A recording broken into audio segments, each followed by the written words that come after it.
विचारधारा पहले भी मैं बीजेपी की विचारधारा के करीब था और अभी भी विचारधारा में बीजेपी के करीब हूँ। जो भी सत्ताधारी दल है वही अपने आप में सुधार करे, कुछ और बढ़िया से करे, और नहीं तो कोई नया विकल्प तो आ ही जाएगा। लेकिन हर बार हमने देखा है कि ये दो सत्र जो हैं लगभग धुल जाते हैं। अब बारिश तो बहुत पड़ रहा है, पुल धुल जा रहे हैं, तो मुझे भय है कहीं सत्र न धुल जाए।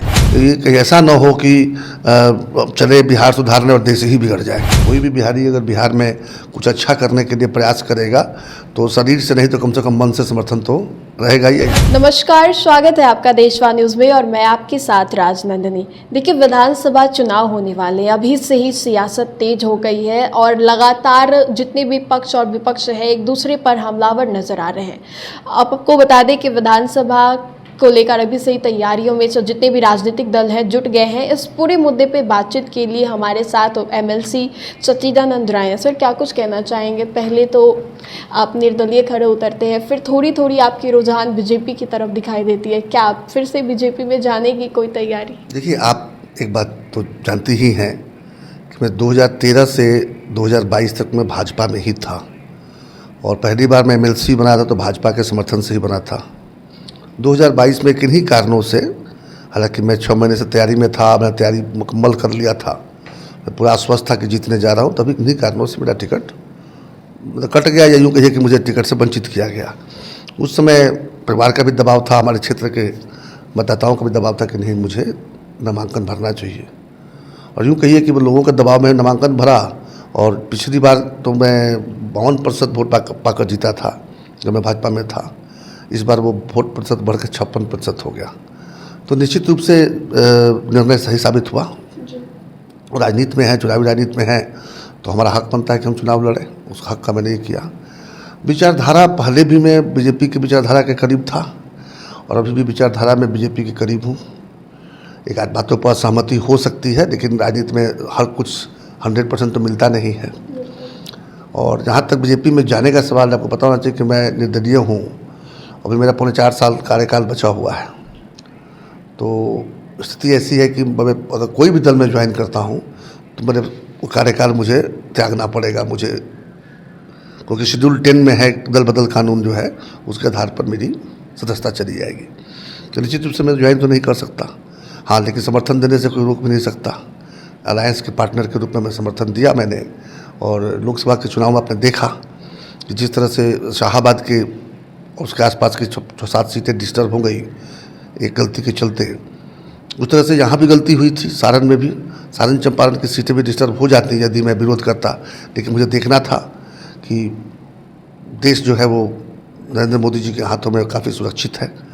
तो मैंने मन बनाया कि चलो, हो सकता है कि एमपी हमारे मन का ना हो, लेकिन पीएम तो कम से कम हमारे मन का हो। इसलिए हमको यहाँ से एक संख्या जिताकर भेजना है। ईश्वर की कृपा रही, मैंने क्षेत्र में प्रयास किया और 100% सफलता मिली। सारण के भी 4 सीट और चंपारण के भी 4 सीट हम लोग जीते। ये बड़ी खुशी का विषय है। जी बिल्कुल। जन स्वराज की पार्टी लॉन्च होने वाली है 2 अक्टूबर को। प्रशांत किशोर हुंकार भर रहे हैं, गांव-गांव में जाकर लोगों को जागरूक करते नजर आ रहे हैं। क्या लगता है कि अगर मैदान में उतरते हैं कांटे की टक्कर दे पाएंगे, भारी मुकाबला कर पाएंगे? देखिए, ऐसा कि 2 वर्षों से वो प्रयास कर रहे हैं, पदयात्रा भी करते हैं और दूसरे तरह के भी कार्यक्रम करते हैं और अच्छी बातें करते हैं। बिहार के लोगों को समस्याओं के बारे में, इश्यूज़ के बारे में जागरूक कर रहे हैं, असली मुद्दों को उछाल रहे हैं और विपक्षी दलों में जो कमियां हैं उसको उजागर कर रहे हैं लोगों के बीच में। तो कोई भी बिहारी अगर बिहार में कुछ अच्छा करने के लिए प्रयास करेगा तो शरीर से नहीं तो कम से कम मन से समर्थन तो रहेगा ही। समर्थन करेंगे। और ईश्वर से प्रार्थना रहती है कि ऐसे और भी लोग जो है, जो बिहार को छोड़कर बिहार के बाहर चले गए हैं, बिहार में आए, वो बिहार की खुशहाली के लिए प्रयास करें। और रहा सवाल कि जैसे मैंने बताया कि मैं विचारधारा में अपने आप को भाजपा को ज़्यादा करीब पाता हूँ, इसीलिए मेरे लिए मन में बड़ा असमंजस की स्थिति है।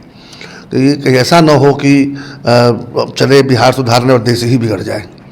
तो इसलिए थोड़ा वो एक हमारे मन में द्वंद्व चलता रहता है। आज से नहीं, मैं 2 वर्ष उनके साथ हूँ और कई कार्यक्रमों में साथ रहा हूँ, कहीं एक आध जगह नहीं भी रह पाया हूँ, लेकिन वो मन में द्वंद्व रहता ही है कि बिहार का भी अच्छा हो, देश का भी अच्छा हो। तो देश का अच्छा होने के लिए दिमाग में आता है कि नरेंद्र मोदी जी के हाथ मजबूत करना है। जब बिहार की बात आती है तो बिहार में सब कुछ अच्छा नहीं चल रहा है, ये तो हम लोग भी जानते हैं। काफ़ी काम हुए हैं, ऐसा नहीं कि लालू जी ने कोई काम नहीं किया। लालू जी ने भी अच्छा ही काम किया होगा, तभी वो 15 साल शासन में रहे। नीतीश जी के नेतृत्व में जो सरकार चली आ रही पिछले लगभग 20 वर्षों से, 19 वर्षों से, इनके भी काम को लोगों ने सराहा होगा, तभी बार बार जिता कर भेजते हैं। तो स्थिति तो लेकिन तब भी बहुत सी चीज़ें इतनी कमियां रह गई हैं, जिसके लिए यहाँ भी और कुछ नया प्रयास होना चाहिए। या तो जो भी सत्ताधारी दल है वही अपने आप में सुधार करे, कुछ और बढ़िया से करे, और नहीं तो कोई नया विकल्प तो आ ही जाएगा। विधानसभा चुनाव होने वाले हैं, अभी से ही सीटों को लेकर दावेदारी की जा रही है। कल जीतन राम मांझी ने भले मन से ऐलान कर दिया कि 25 से कम सीटों पर वो नहीं मानेंगे, मतलब कम से कम 25 सीट तो वो चाहते ही हैं। अब ऐसे में एनडीए सरकार के सामने एक टेंशन हो गया। देखिए, ऐसा है कि जैसे जैसे चुनाव नज़दीक आएंगे ना, तो दोनों गठबंधनों में, जैसे एक जिसको महागठबंधन कहते हैं या आजकल इंडी गठबंधन कहा जा रहा है, और इधर एक एनडीए गठबंधन जो है, इन दोनों गठबंधनों के जो घटक दल होंगे, खासकर जो छोटे दल होंगे, वो बड़े बड़े डिमांड करेंगे, और जो कि जायज़ भी है, हर कोई चाहता है कि मेरा दल बड़ा बने, डिमांड करेंगे। लेकिन सीट तो 243 ही है और घटकों की संख्या बहुत ज़्यादा बढ़ गई है। पहले 2 होते थे तो बड़ा आसान था, तब बांट लेना। अब 4-4, 5-5 घटक दल हो गए हैं।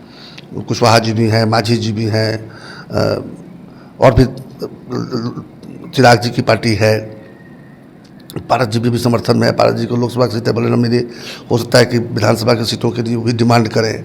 उसी तरह से उधर भी कई दल हैं, तो हर गठबंधन में ये खींचतान चलेगी। लेकिन जैसा हम लोगों ने देखा है कि अंतिम छोरों में एक आध दलों को छोड़कर तो थोड़ा इधर उधर छिटक जाते हैं, मोटा मोटी बंटवारा हो ही जाता है, हो जाएगा। एक आखिरी सवाल होगा, कल से मानसून सत्र शुरू होने वाली है, किन मुद्दों को लगता है कि विपक्ष लगातार बोल रही है कि बिहार में आपराधिक घटनाओं को लेकर आवाज़ उठाएंगे, वहीं पे बिहार सरकार के लोग बोल रहे हैं कि अपने शासनकाल को याद करें, क्या लगता है कल क्या होगा? देखिए, वैसे भी मानसून सेशन और शीतकालीन सेशन जो होता है वो 4 दिन का होता है। 26 तक 5 दिन में 1 दिन तो चला गया शोक संवाद में, गिन के बच गए 4 दिन। तो 4 दिनों में बहुत बिजनेस तो हो नहीं पाता है, और कुछ विपक्ष के लोग होते हैं उस डिस्टर्ब भी करते हैं। वो हर बार परिपाटी रही है, चाहे सत्ता में कोई भी हो, विपक्ष में कोई दूसरा हो, लेकिन हर बार ऐसा हमने देखा है कि ये दो सत्र जो हैं लगभग धुल जाते हैं। अब बारिश तो बहुत पड़ रहा है, पुल धुल जा रहे हैं, तो मुझे भय है कहीं सत्र न धुल जाए। बहुत बहुत धन्यवाद। बहुत बहुत धन्यवाद। तो आपने देखा, बिहार में विधानसभा चुनाव होने वाले हैं, इसको लेकर अभी से ही जितने भी राजनीतिक नेता हैं सभी अपनी अपनी तैयारियों में जुट गए हैं। सीटों को लेकर दावेदारी भी की जा रही है। फिलहाल इस खबर में इतना ही, हमें दे इजाज़त, बने रहिए हमारे साथ और देखते रहिए देशवा न्यूज़। धन्यवाद।